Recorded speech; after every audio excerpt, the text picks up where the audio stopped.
संघ विरोधी जे अभियान सध्या फेसबुकवर चालवलं जात आहे त्याच्यामध्ये आज एक नवीन मुद्दा आलाय। त्याच्यामध्ये शेड्यूल्ड कास्ट फेडरेशनचा 1951 सालचा जाहीरनाम्याचा उल्लेख आहे। उल्लेख करणाऱ्यांनी असं म्हटलंय की या जाहीरनाम्यामध्ये scheduled caste federation Hindu Mahasabha आणि RSS सोबत युती करणार नाही।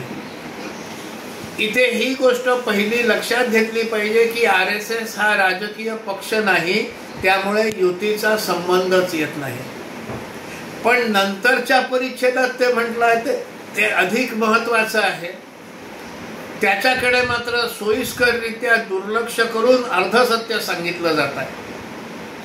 त्या परिच्छेदात असं म्हटलंय की शेड्यूल्ड कास्ट फेडरेशन हे कम्युनिस्टांसोबत युती करणार नाही, कारण त्यांना व्यक्तिगत स्वातंत्र्य आणि संसदीय लोकशाही नष्ट करायची आहे आणि हुकुमशाही आणायची आहे। सत्य सांगितलं पाहिजे, ते पूर्ण सत्य सांगितलं पाहिजे, अर्धसत्य सांगून दिशाभूल करू नये।